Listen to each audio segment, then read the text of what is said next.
Toyota Alphard, Innova Zenix, Innova Reborn by LED projector fog lamps retrofit.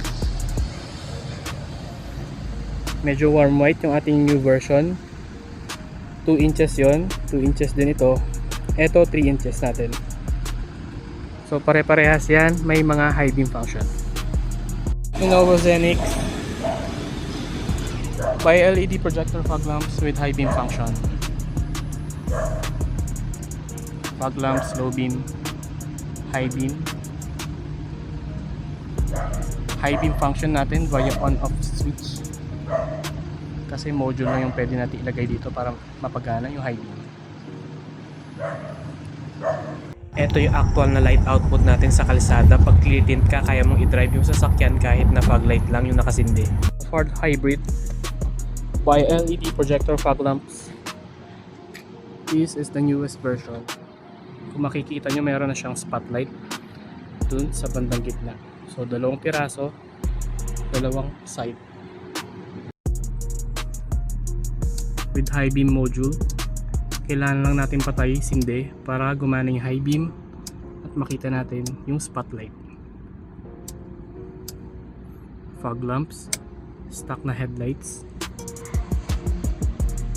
high beam headlights, high beam fog lights, fog lamps with high beam, headlights with high beam.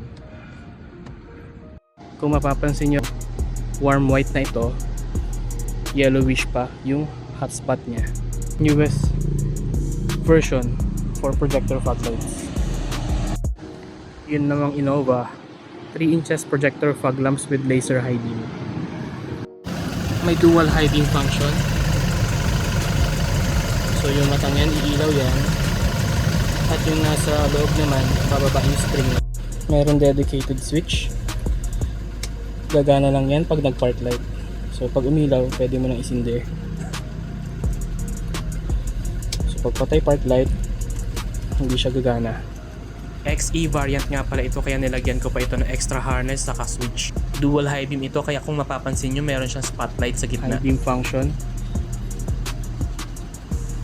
Toyota Hilux.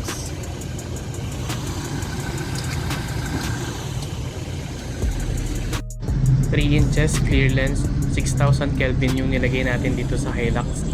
With dual high beam function din ito. Kung mapapansin nyo, meron siyang spotlight pag naka high beam na. At meron pa siyang solenoid na gumagalaw-galaw pag nag high beam din. Specific para dito sa Hilux yung ginamit natin na bracket. At pwede rin i-adjust pataas or pababa yung tutok ng ilaw nito. Naglalagay din tayo ng extra harness. Kasi pag nag-high beam na ito, bumibigat yung load, nagiging 70 watts per projector. Kung interested kayo mag-avail, i-message nyo ako sa Facebook, Garage 58 Retrofit Works. By schedule yung gawaan natin, located sa La Loma, Quezon City.